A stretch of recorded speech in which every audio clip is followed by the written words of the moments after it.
about do that now. It's just so much shit open and my computer doesn't like it.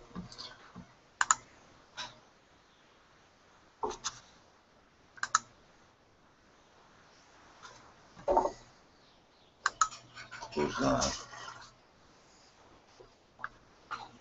And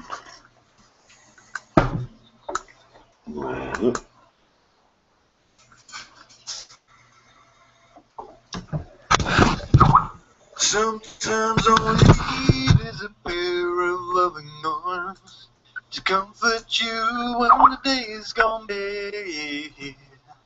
Sometimes all it takes is a smile to warm your heart and cheer you up when you are feeling sad. Just remember to give those loving arms in return and smile at every chance you can.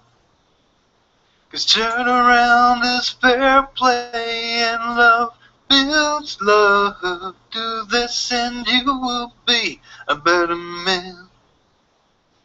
Sometimes all you need is a little bit of help when you cannot make it on your own.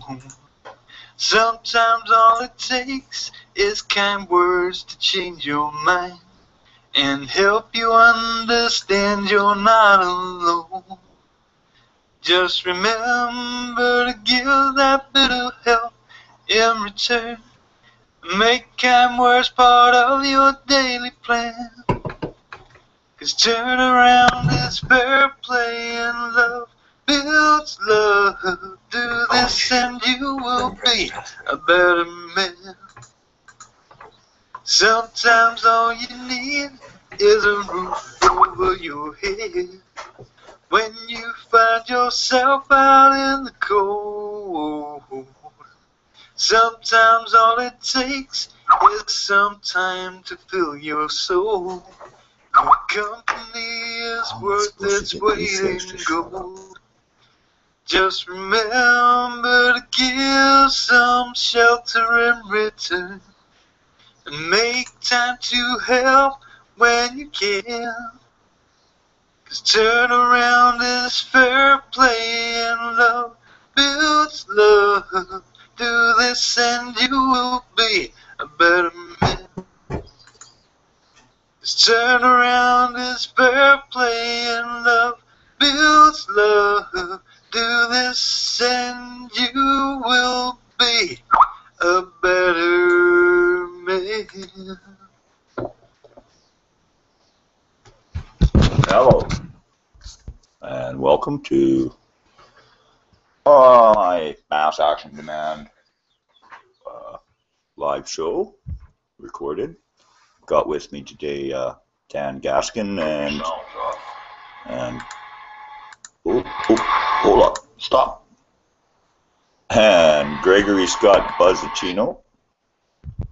And I'm a technical geek here, so I'm having a heck of a time. But I'm going to have Dan and Greg talking about, just how to survive all this doom and gloom and stay positive and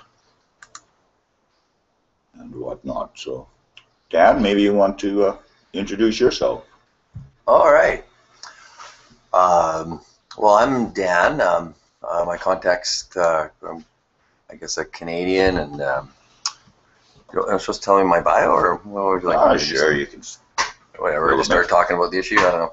Yeah, I've done a lot of things. I started in, of course, grew up in the prairies, but I started as professionally as a journalist with CBC, CTV. Then I worked in advertising for the Toronto Star and did some comedy, some stand-up, some improv. Did a lot of writing. Had my own speaking company. Then for the last 10 years, I've been a college instructor at SAIT, and I teach story to the film and television. Students are a large part of my portfolio is media events, current event, media theory. So we come to today. So here I'm to chime in, and I'm gonna go right to the core of how you keep it together with all of the perfect truths that are coming to light. You have to just listen to the teachings of the ancients, prophecies from Hopi, Mayan, Egyptian, Christian. They all talk about those that are aware will transcend, and We have to understand that we're energy, and no matter what happens, we're transcending to a better place. And if we know and have love in our heart and know that the events of the world are shaped by all our consciousness, but we're going to get over it, and you're going to go to a better place, you can look at the events today as just things like describing, look, there's a pen on the table or a coffee over there. You can describe it. I mean, as a journalist, I'm trained to do that. But if you don't believe in a higher power and higher existence any time of your life, then you're always living in fear. And if you let all the information make you live in fear, then yeah, you'll be doom and gloom and you won't see light of it. So how do you do that? You shouldn't put anything off that you want to do now. Absolutely. Go for it and try to cut your debt down. Cut your short-term debt down. Sell everything. Sell. But that's it. Yeah. So, but there's a lot of ways we can talk about it. Sorry, Buzz. What do you want? Hello, you wonderful people. Hello, Dan. Hey, Buzz. Oh, love that time, mate. It's totally positive. My name's Gregory Scott Busby, known as Buzzacino. I've been in about life in general for. Oh, we got some copy then. I'm trying to turn this up here, and it's responding really slow.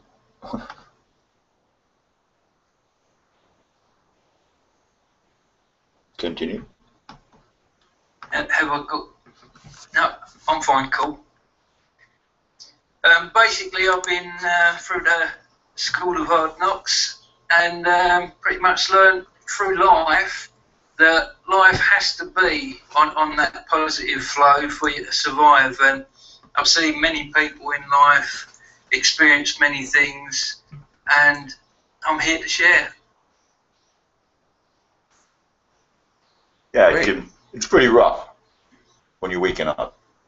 It's scary.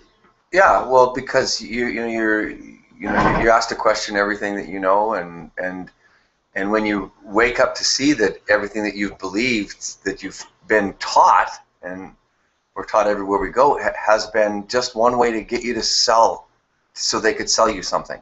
And it's very difficult to realize there is no moral compass in a world that you live in. You know, that's pretty tough when we profess to be moral creatures.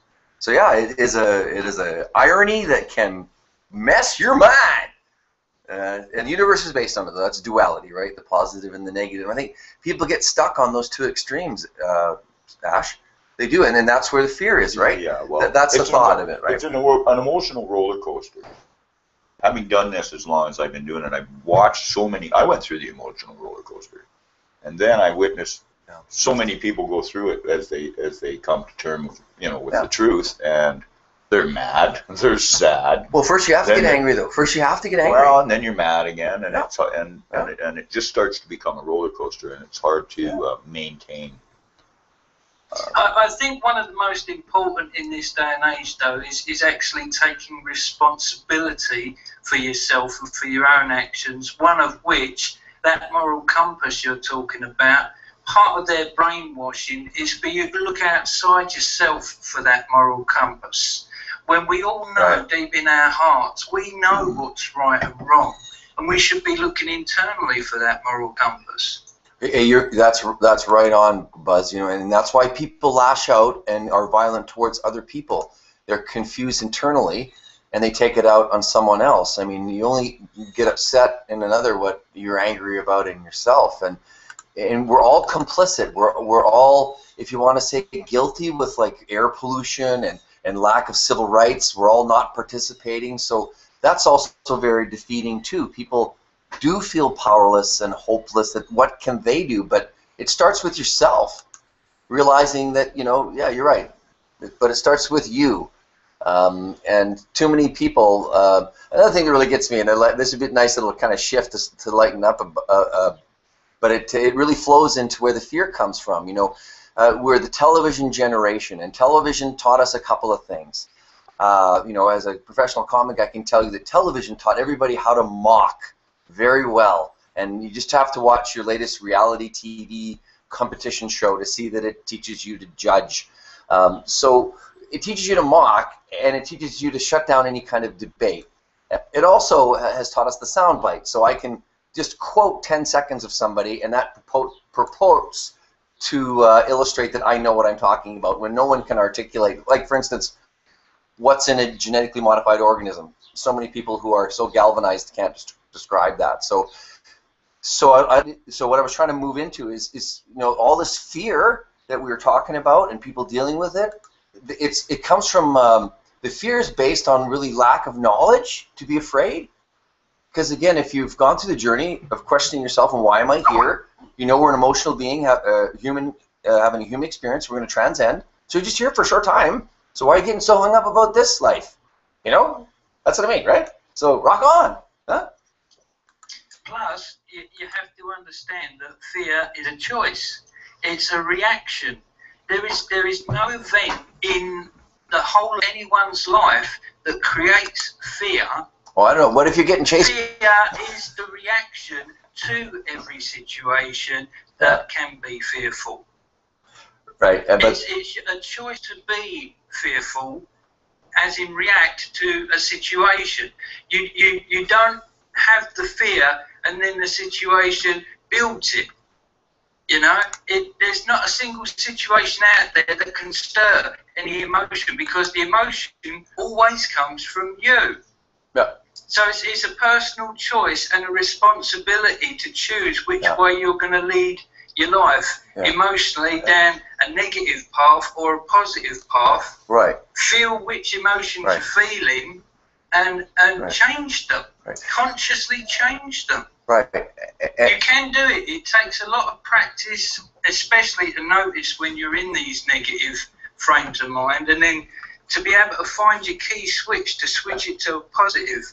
But it is doable. There's many people that have. It's throughout history. Oh, well, yes. And people forget, when you're depressed, the only key to get out of depression is action. And we live in the internet generation where people are spending 6 to 12 hours online. That's far too much time staring at a light. And people forget the quickest way for depression is to do something that you love to do. But we live in a generation where they tell you to grow up, put your toys away, and work hard. And we know now that's the biggest lie. There is no retirement. There is no nest egg. It's just like, come on. So seriously, and like we all need to, what is it, a national strike, a national hit the streets? Do we just all watch the sunset one night? We're very powerful. We could do it. But you know where I'm going with that, right? I mean, people are stuck and they don't realize you just got to change what you're doing. Like, just stop it, stop, look, and listen, and change it. And so do you agree, though, what I wanted to talk about, Buzz, is that, we talk of concepts, but people always want to know, how do you do it? And that's the easiest step, is to give your head a shake and change it up. And we forget we don't live in nature anymore, and it seems so coy to say go for a walk in the forest or anywhere where there's, but it's true, it heals your soul, man. So the key is action. Sitting there, bitching about it, feeling depressed, get out of your house and go do something. Plant a garden, right, Ash? Yeah. Plant, and honestly, that sounds that sounds so silly, but do you know the amount of time you have to spend in it, and the physiological knowledge of getting dirt on your fingernails? Your body absorbs the minerals of the dirt that way? Did you know that's a principal function of your fingernails? Is as an absorption thing? Oh, wow. So I mean, yeah. But people, like, it's depressing buying groceries anyway in a grocery store. So grow your own food. Gardening's therapeutic. Absolutely.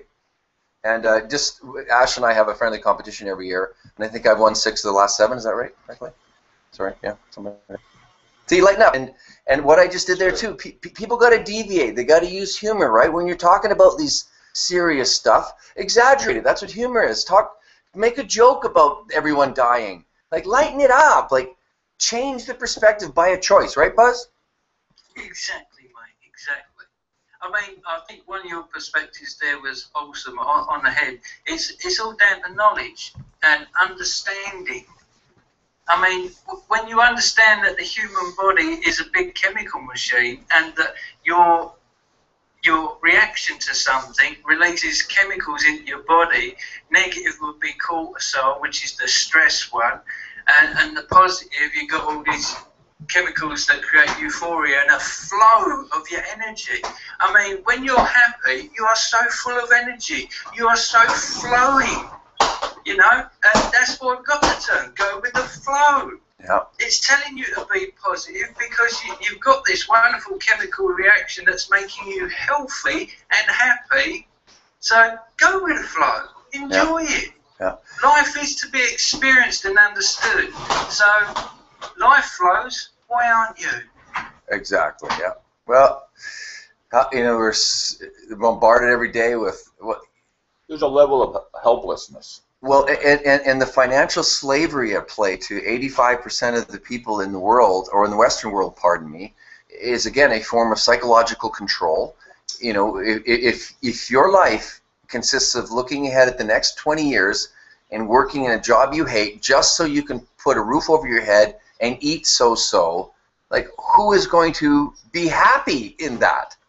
And so another thing that we need to move into the conversation, guys, is a little bit of truth with the therapy. Everyone is absolutely correct and righteous to feel the trepidation and anxiety of a tremendous reset that's going to happen in the world. Yes, that's coming. It is going to be apocalyptic. And remember, apocalyptic means great change. Yes, it is going to change everything from top to bottom. And, you know, really, to me, we should be looking at, like, that's like boarding a roller coaster. We should be like, woo, woo, because the way things are now cannot continue morally anymore for a minute, or dare I say second. So bring it on, too, right? Bring it on. Exactly. I've been saying for years there's a golden age coming. Mm-hmm. People are waking up. I mean, we've got all these technologies that they've been hiding for ages. They've got all this history that they've been changing and writing and rewriting. I mean, all of it aimed at, like, keeping us down, keeping us in fear, keeping us in control. I mean, the methods they've used to control us have been to such an extent over such a long time. And now that we're in this stage of waking up, we can all make a difference. We can bring that golden age coming even quicker. And it is going to be beautiful. Clean water for everyone, decent food, roof over your head, health. You know, there's going to be so much reason to live for, but we got to fight for it. Yeah. We got to stand up and fight for it. We have no choice. This is us against, like, some very crazy people that should never have been in charge in the first place. Lizard shape-shifting aliens. They have no real power. They have no real power. There's too many of us to be able to stop. Yeah. Sean? Yeah. I'm just going to the... Oh, yeah, and people are waking up every day, every minute. You know, like, it's funny how the shift is happening. And, you know, mythologically or factually, we're in the Mayan ninth wave. We've been in it now for a year and change. And if you know anything about, that's the last part of the Mayan calendar.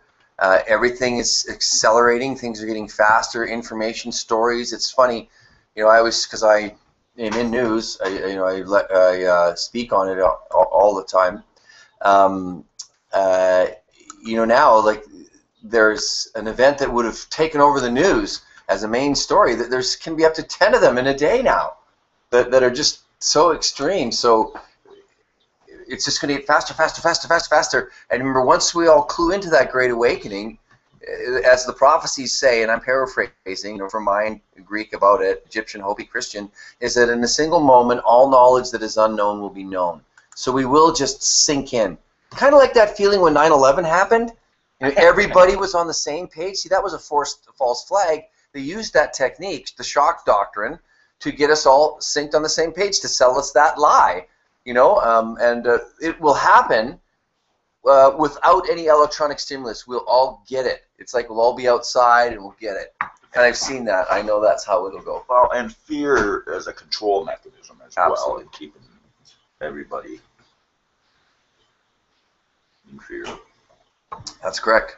Yeah, fear, and your vibration is the lowest in fear. You know, you don't. And now, and think of this metaphor, guys. You know, everybody's head is down. If you go to any coffee shop or anything, everyone's faces in their electronic, their posture in their iPhones and iPads and laptops, everyone's hunched like they're already in shackles and you know, head down before God himself, the holy Steve Jobs prison that he made for all of us. Hypnotized. Yes. It reminds me of Star Trek when they had that that video game where they put those things on their head, and then they had to try and get the balls in the funnels or something. Yeah. And everybody on Star Trek all got addicted to it. Yeah. Or Brainstorm, or Existence, that Cronenberg film where you plug the computer game right into your brainstem. And that's already here, though. That's just it, the whole transhumanism. I know, the sense of change, you know, to think that we grew up with the telephone and the TV were our technological master in my life. Yeah. And that telephone changed to cordless phone, to cell phone, and the TV can turn into a computer play machine. Now it's all in one device. You know, it's like, wow. And that device is going to be thrown away to virtual screens that pop up everywhere, a voice command attached to your brain, to Google Glass. You know, you walk through the street and just think of it like a computer game. Everybody's name will be identified to you. You'll be, because of their ID chip that's going. That's already today. You got to worry about. Oh, I forgot what I was going to say. Not worrying. Well. And I think we need to do that in the verbiage too, right? We've got to take those words out and just talk about them like facts. Like as a newsman, to say, you know, and you say like 25 people died in a crash today. Okay, then move on to the next story. You know, how else do you deal with that, right? But the beauty of the internet is we got to take this information in us so that when it all goes down, we can sit by the fire and tell all the stories. Like when the grid goes down. Keeping up with technology too. Are we? You know, how well are we adapted to, and how easily do we adapt to keeping up with technology at the speed at which it's going to? You know, it's kind of, you look at someone like my parents, for instance, and even my missy, they're getting left in the dust because they can't use, they don't use the computers, they don't have the iPhones and iPads, and so they're getting lost in the technical world. In a sense. Well, what about behind? What about the, you know, are you familiar with the Luddite movement? That's what a Luddite is. Luddite reject technology, you know, and my students have been kind of discussing that. That is now a viable alternative way to rebel, is to become a Luddite, a modern day Luddite, and refuse it, because everyone's going to have to make the choice. Biometrics now is already here, of course. Facebook started it. Every picture you've posted on Facebook, that was why. And of course, we all know Facebook, even though I'm on it and love it, is a CIA-generated thing.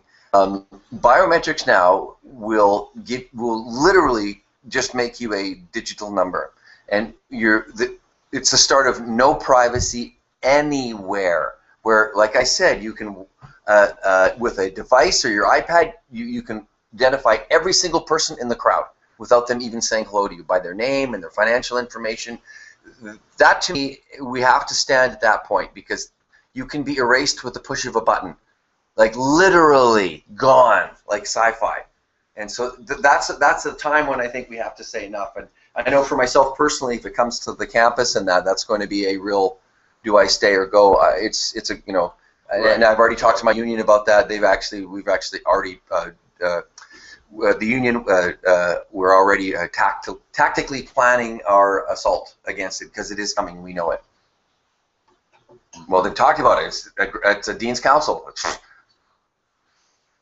No, you don't need a linear pin anymore if we can know your face. You don't need any ID anymore. It'll be easy for you. And literally, these devices can look down at a crowd, and like a video game, their names pop up. They know exactly. It's crazy. Well, I think technology can, for some people, be a very scary thing. Oh, we just went down that hole really quickly. Yeah. But at the same time, you've got to look at the aspects. If the people that are in command still are in command still, with the way technology is going, I mean, from 1950 to the 2000, we jumped like 100 years in technology. Or from more. 2000 to 2014, we've jumped a couple of 100 years. I mean, with some of the breakthroughs they've been making. So then you look at the next 20 years, and you're talking about jumping about another 500 years in technology-wise, the things that they'll be able to do, and if they're still in power, that is going to be just nasty for the world. So we have to make a stand now. We have to. So we have no choice. What are you proposing? The there. What is your stand, Buzz? What should we do? What do you think? Well, we literally need everyone in the world to stand up and oppose this together. Everyone voice their opinion. Everyone. Well, I kind of like Matt Diggins' approach at it, and it's basically non-participation. We stop participating in their, like, consider us at all sitting in a poker game, and now we find out that somebody at the poker game, even more than one, they're cheating. Do we have to stay at the game? Can't we get up and walk away from the poker game? Well, absolutely. Yeah. Well, you have to do that makes sense. I mean, a world stop. Well, and we could just get everyone to voice their opinion and stop doing what they're doing for a week and see what the system does after a week of non-compliance. Exactly.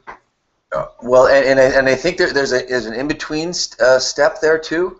I mean, that's again to tell somebody who's unaware that you just got to stop everything they do. That's too much. Like that, and then I think you lose people that way. Even though you're absolutely righteous. That's literally, if you asked me, I said that I think 15 years ago. We were talking one time, and I think because Roy brought up that you need a moratorium on fishing. Stop fishing globally. That's how we get the stocks back, right? And we said, shouldn't we just stop everything? Just stop it so we can take a look at things. Yeah. And I absolutely agree. But you can also make small steps. And I just think, well, what do you mean? Well, like after 9/11 happened, and I saw how it was treated at the airport, and I had to change, and I got my college job anyway. And I haven't flown since. I stopped flying. I don't have a passport. I don't fly. I won't surrender my liberty. And people go, you're nuts. Well, now how can you get on there and have them touch your junk or send you through a radio terahertz scanner? Like, come on. And have you seen what they're spraying in the skies through those things? It's like, So that's what you do. You make a hard choice to stop something, too. You speak with your pocketbook, because that's the only thing they have. So you're right. To me, when you say stop, sorry, I'm talking a lot here, but we need to stop buying. Like, you know what I mean? Buzz and Ash, like, stop spending. Stop, because I remember seeing a presentation. Again, wave the wand. If everybody in North America did it for a second, you topple a system, like for a day. That's exactly right. There's ways too. I mean, sorry, Stone. One of the things that I was thinking was if we could individually understand, wake up, and then look at our own personal areas and find out who's in control of that area, if they're good or bad, negative or positive, and try and replace them. I mean, I've seen so many people out there that have been waking up that are now going for positions in their local councils, and other people that are pushing to become like members of parliament and all the rest of it. Good people that are fighting the fight. And you could literally start from the ground up and take them all out one by one until you got to that opposing force, at which point we'd have to all stand up and get rid of the final top ones out of the way and make this world a golden age. We can do it. I love that. The only thing I just want to talk to you about, or not really debate you, Buzz, is the system is corrupt, and the system is, inject a swear word, whatever you want. It's corrupt and immoral.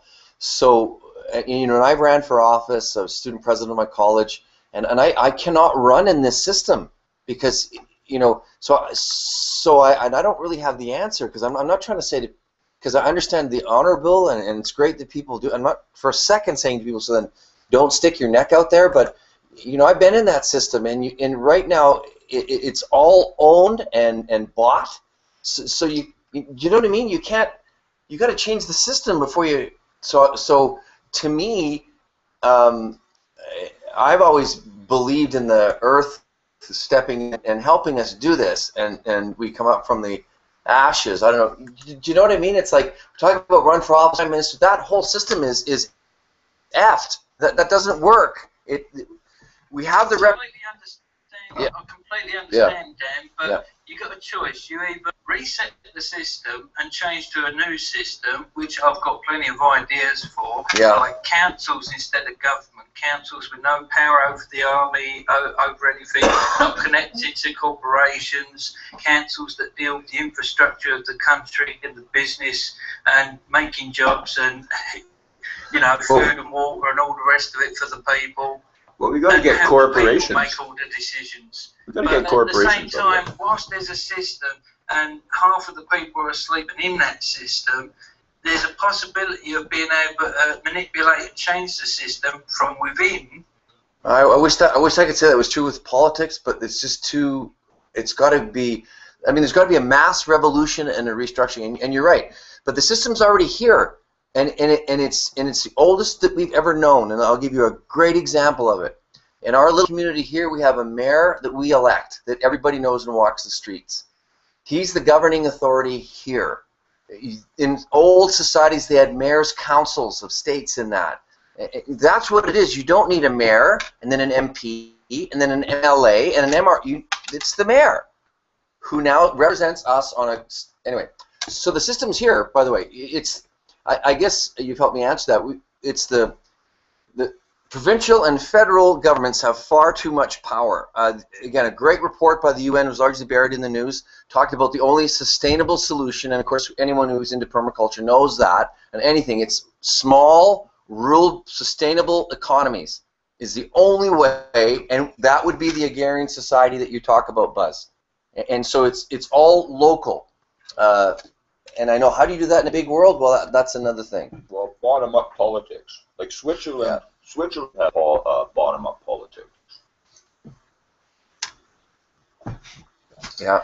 Well, I agree. The whole system realistically needs to change. I mean, one thing going on at the moment that a lot of people don't seem to understand, and that's you got all these frequencies being thrown there by their heart, by the radio towers, Wi-Fi, mobile phones, and all the rest of it. Long-term studies on Wi-Fi have not been done.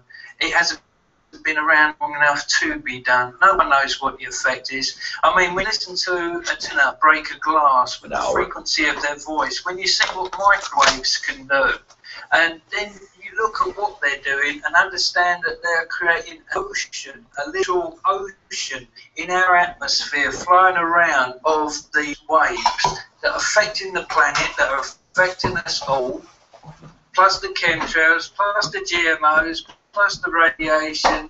You know, we've been in World War III for a very long time now, and people need to wake up and understand that.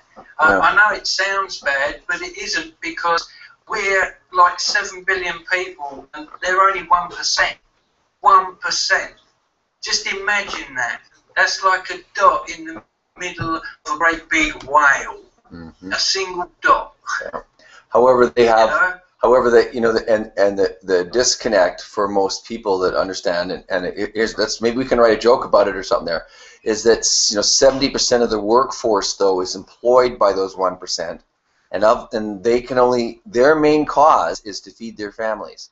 So that's again it's that basic need. So how do we speak to that basic need? Because again, at the end of the day, I wish I could say it wasn't true, but people they'll just turn away because they need to feed their families. I was just doing my job, right? By non-participation, I mean not participating, not depending. We shouldn't be. We rely on the government to look after us when all of a sudden we're in trouble, or lose our job. There should be no the government. It shouldn't exist. We should be looking after each other. People should be looking after people. Correct. Small, rule-based. Not our governments. It doesn't take a government to look after the people. Well, that's why tax exists, so we can pay their salaries. Anyway. So, yeah. So perhaps one of the things that people need to do out there to give myself a sense of grounding is, like you said, do a bit of gardening, start growing some food themselves, and also maybe starting to help out their own communities. You know, barter food backwards and forwards between people, cut down some of the reliance on the supermarkets, on the government and all the rest of it. Absolutely. Actually start uniting instead of staying separate like they want you. United we stand, divided we fall. That's why they try to individualize us. Right. And make personal choices. Start to, you bet. You know, that's, join your community, but as well yourself. Speak with your dollar, you know, in everything that you do, right? And you can, like, I used to walk to work when I had my house in the city, and now I live in the country, and I go to town once a week, you know, and I don't, I mean, so it's like, stop your carbon footprint, permaculture. Yeah, you bet, exactly. Do group work, but also your internal work too. And you know, another thing that really kicks me is the, you know, the token religious, the token Christian religious Muslim people out there, and also the New Age people who talk a good game but don't do anything, but they can talk lots, but you know, it's like, and you know, I always tell everyone, if your God is so righteous, and how come there isn't one of them, and there's 18 million of them, and you know, I don't know where I was going with that one. That one went down the hole there a bit. I've got an old saying I heard the other day that I absolutely love, because it just says it all with that one, and that is, Buddha wasn't a Buddhist, Jesus wasn't a Christian, Muhammad wasn't a Muslim. They were all teachers who taught love. Their religion was love. Yeah. Not all the stories read about any of them. Yeah. And about looking after people, not relying. They were totally against relying on the government for anything. Yeah. And when we don't need, and we even don't need that. We all know this as just core human advice too, right? You know, I think that, you know, we go through these. Like, really, Jesus is a rock star, right? You know, so is Buddha, so is all. I mean, they're all used that way. I mean, that's why we have stars, because in essence, they are false idols. You know, I mean, if you go right to the dogma, just like the idols themselves, it kind of goes all the way around. It's that peak that we grew up on, and you know, again, like we've been running the surface all morning. You know, the principles of comedy too. You know, studying. How do you do it? You know, studying and embracing humor. You know, it's better to laugh about your problems than cry about them. And especially if you research the history of Western medicine, it was based on your body fluids as the humors, and that's how you were healthy. You kept them in balance, which of course is the reverence for what you put into your mind, your body, and your soul. And you can't talk about changing the world if all you're putting into your mind is negative thought and negative stimulus. But remember, a news story is just a news story. It has no emotion to it, right? Your computer screen has no emotion. It's what you put into it, like you said earlier, Buzz. So we live in this electronic generation where people are being told to that screen as opposed to assuming responsibility for that. So this powerful force is also a very galvanizing one too. Yeah, I mean, it all comes down to teaching. It's again, personal responsibility.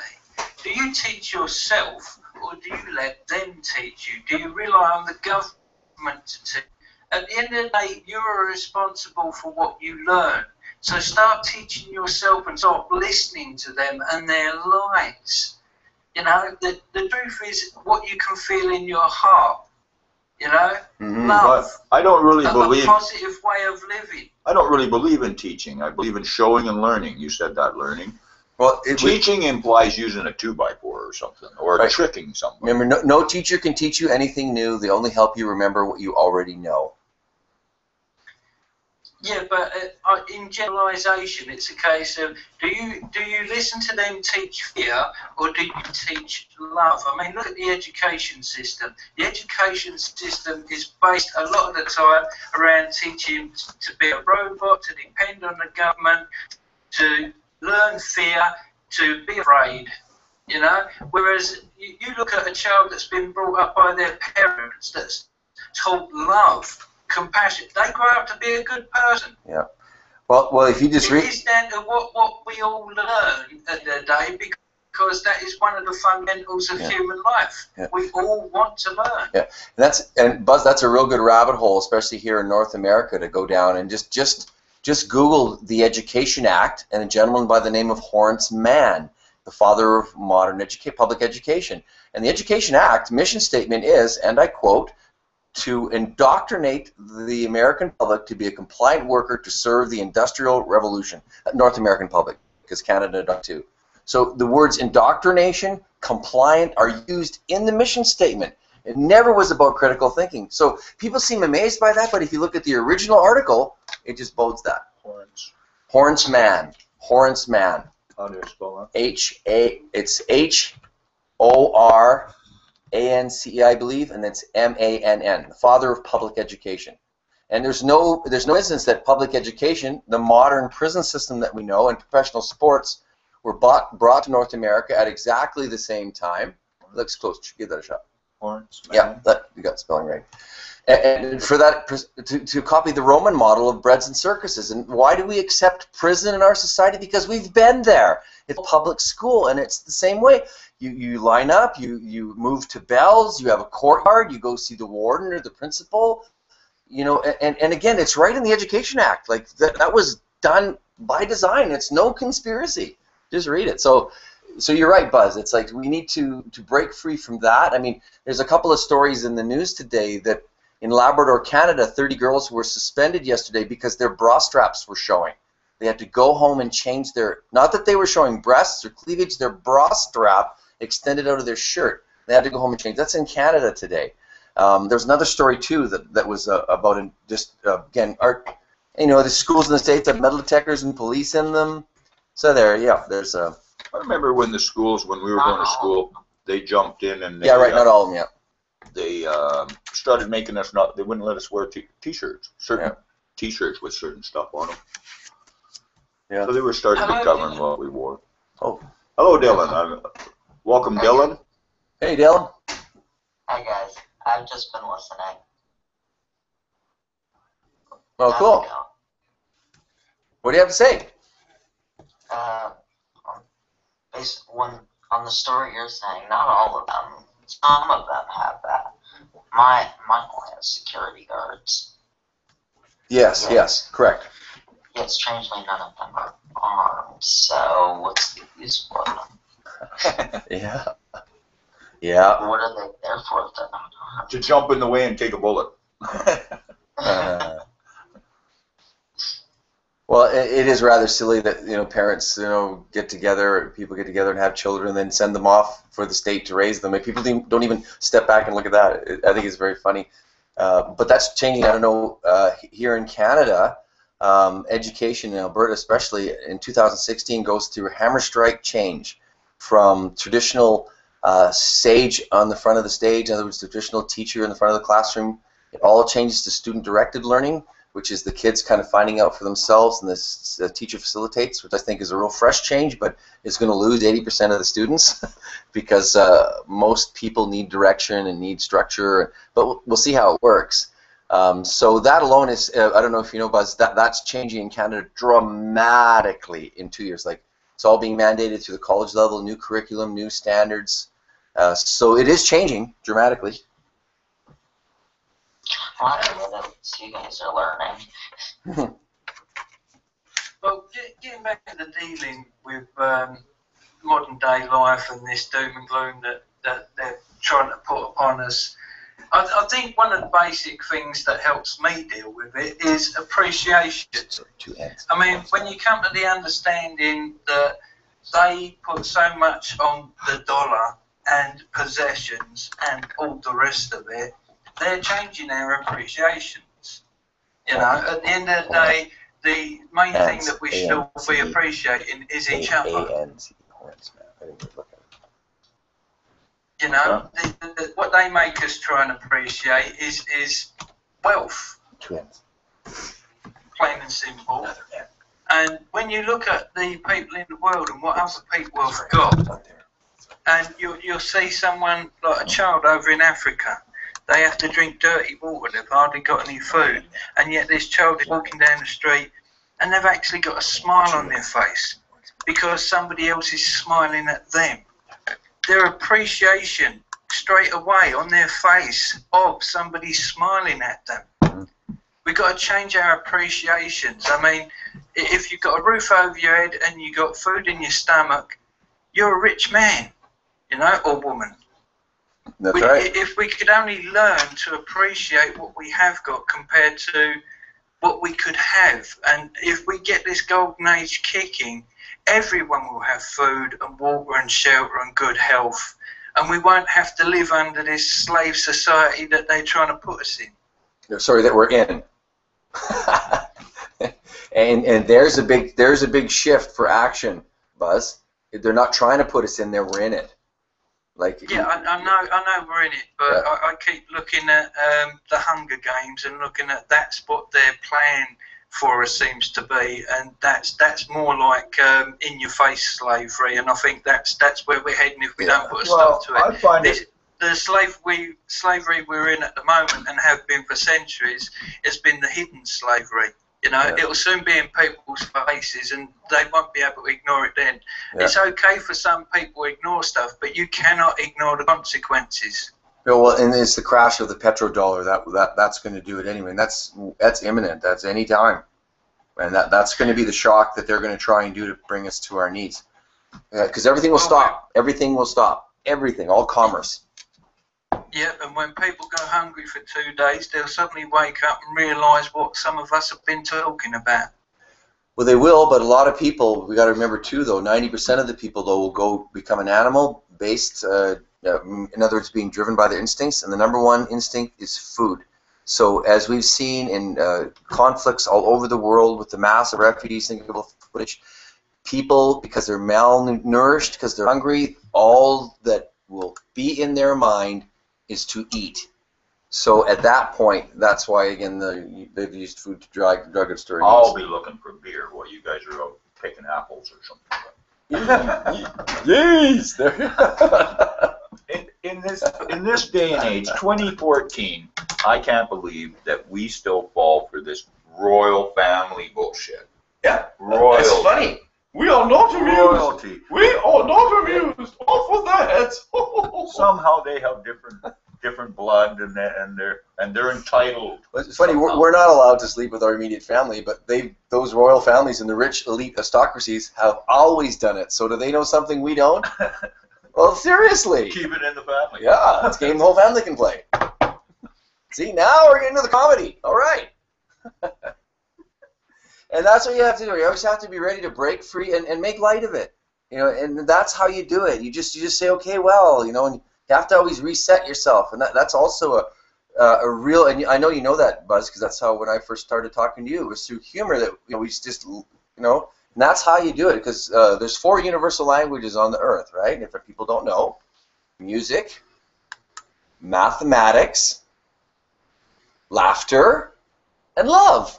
You don't have to speak someone's tongue to be able to relate to all of those core human emotions, if you will, or reactions. So we're already on the same page in all those. So we use music, like you did at the start of the show, laughter, making light, and all humor is just telling the truth with a smile on your face, saying, oh, my day sucks, or the world is effed, oh, God. But you can say that with a smile or a frown, and that's the first step.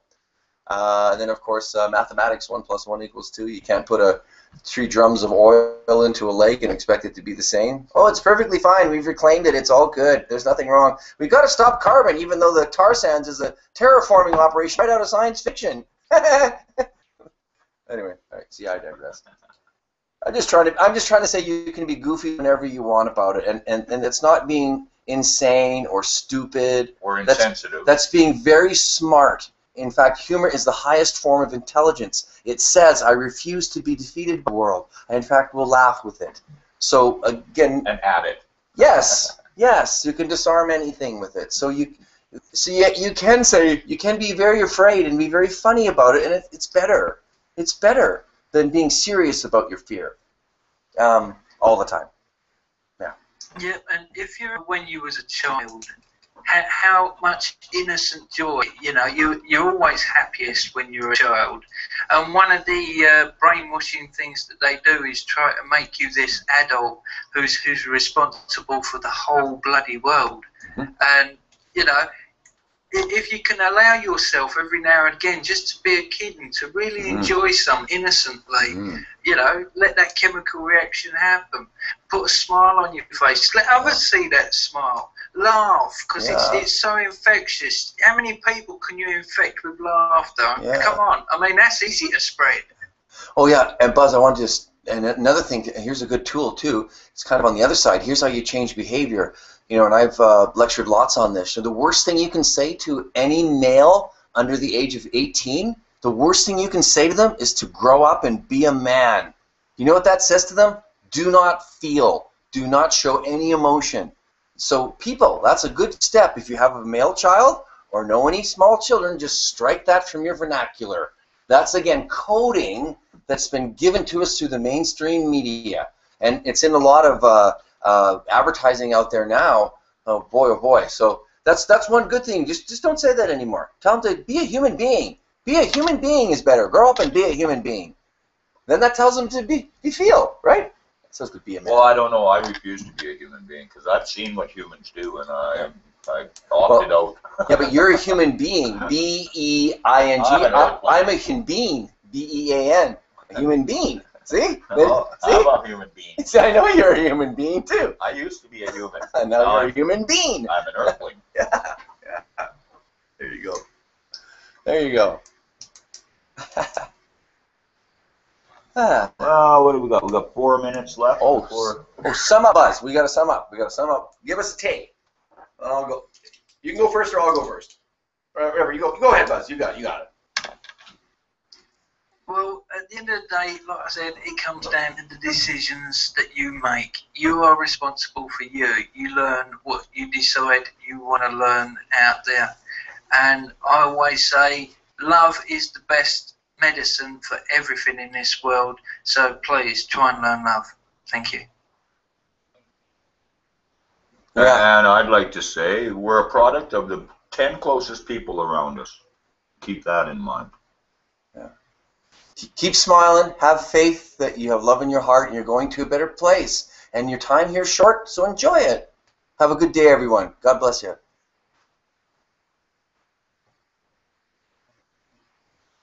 And we still got 4 minutes. Oh, there's still 4 minutes. Oh, that's a perfect end. Oh my, it was just like emotional. There's people out there crying probably. No. Oh, nice going. People cry. Oh yeah, happy tears though.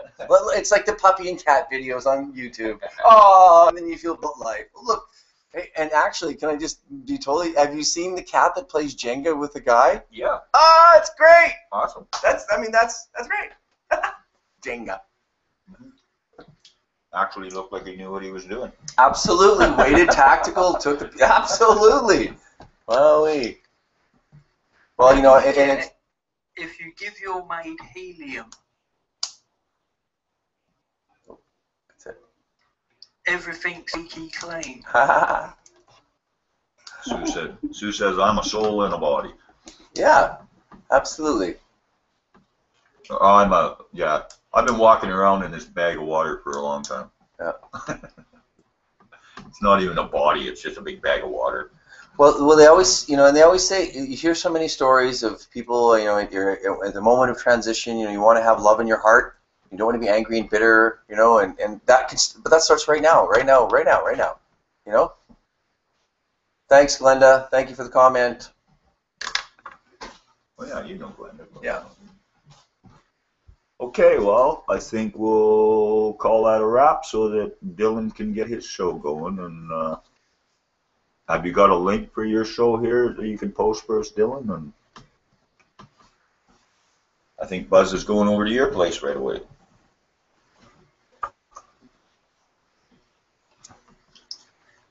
Well, when it's out. Or maybe Dylan left already. Probably did. To get ready for his show. So, okay. Well, that was a good show. Take care, Buzz. Talk to you soon. You too, guys. Stay safe. Loads of love. Yeah. Okay. Signing out. However you do that. Just close it down. I gotta go over here and stop this video somehow. Oh, it's pretty. You've been wanting to do that for a long time. You've been asking me to do that, eh? Yeah, well, this is a 24-hour radiothon. Yeah. That we were supposed to, should have had a time picked because we weren't live on. We'll be preempted later. Yep.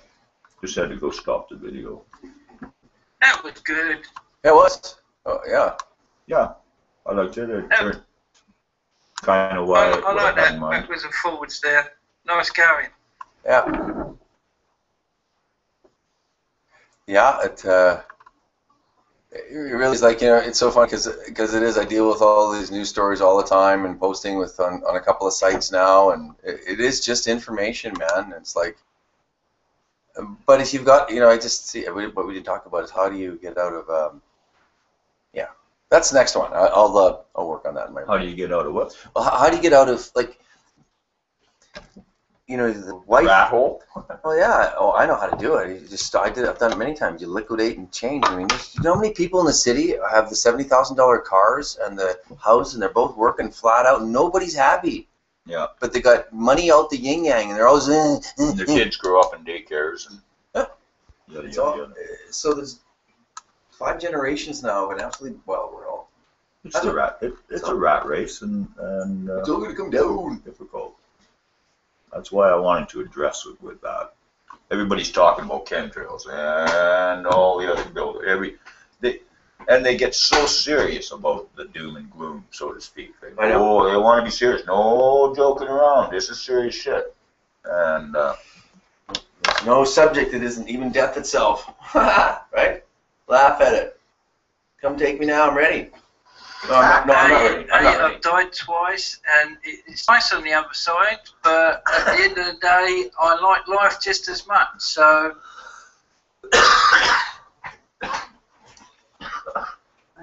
Bob,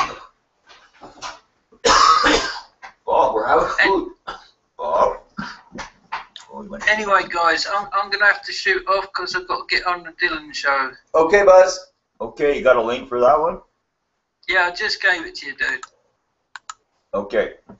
See ya. Stay safe, guys. Yeah. Catch you soon.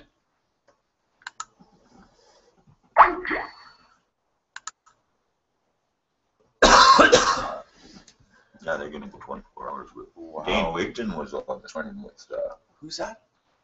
He's the chemtrail dude. Big chemtrail dude. Oh. Dane Wigton. You've never heard of Dane Wigton? Been in the documentaries.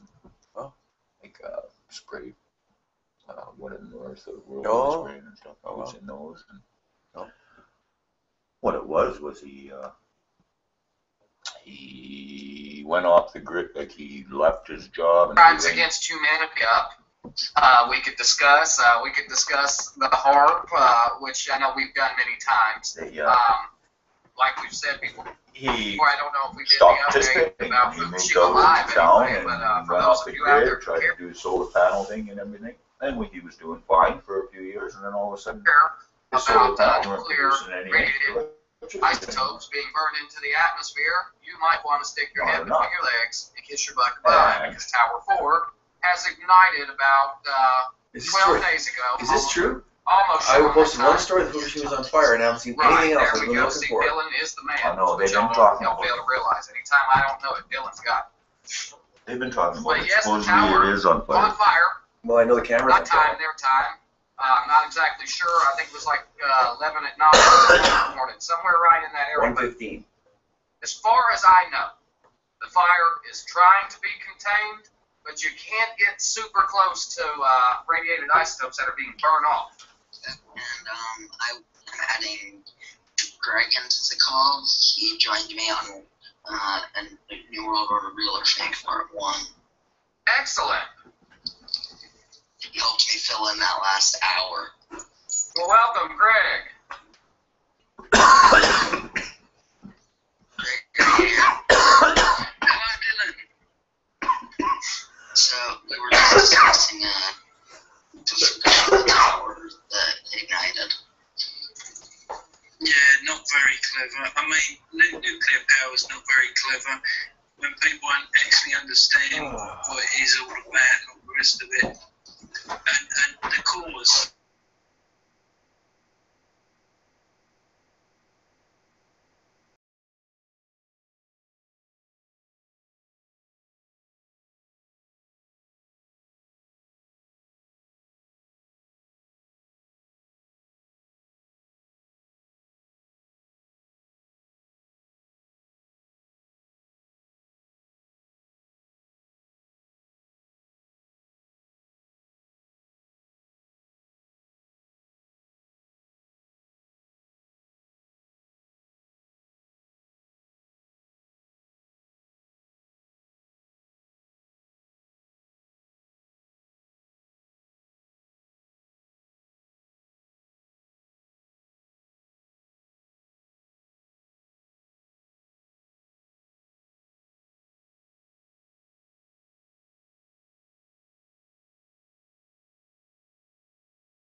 Well, everybody's DNA.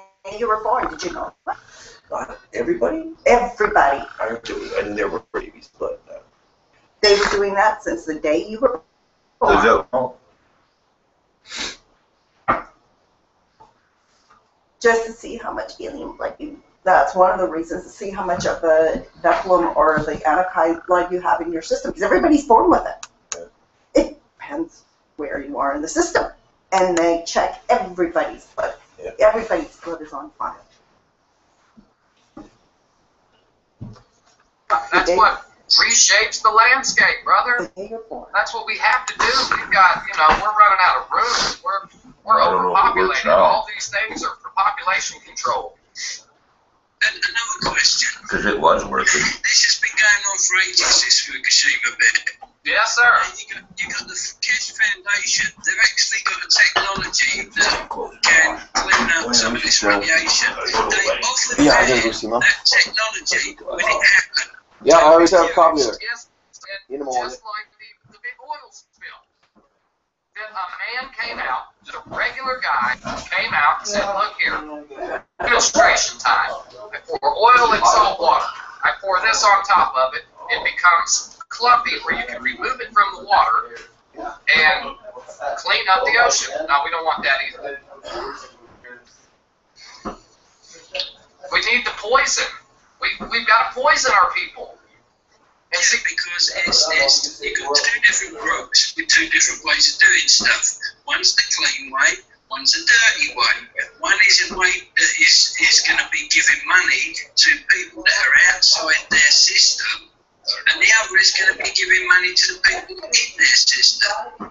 You're right. They're going to go with the in-the-system way every time. And here's the weirdest and worst part of it. Most of the time they create these accidents so that they can help their people clean it up. So it's a constant money-making flop.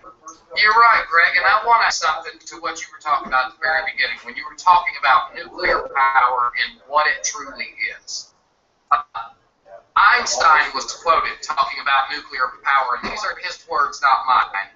But the quote starts and finishes like this. It is, nuclear energy, nuclear power, is one hell of a way to boil water.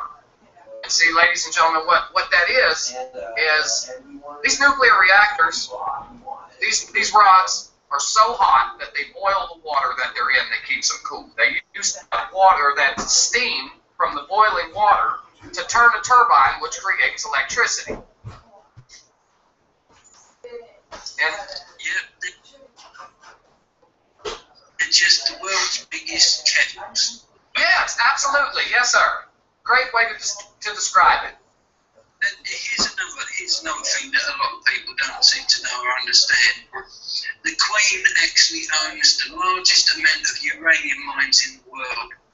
A lot of these rods that they use are the rods that have been sorted out and all the impurities taken out and manufactured into these rods that can be used. Now, when they've been used, they call it toxic waste and they store it.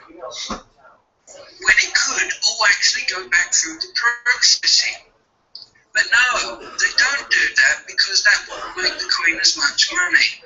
And you're All this toxic waste is literally for no reason other than money. You're absolutely correct. And just a little deeper into what you were saying, people who don't seem to realize that this continent, not this United States, but this continent produces 90% of the plutonium that is used in the world, right above our heads in Canada. Canada has two main exports, wheat and plutonium.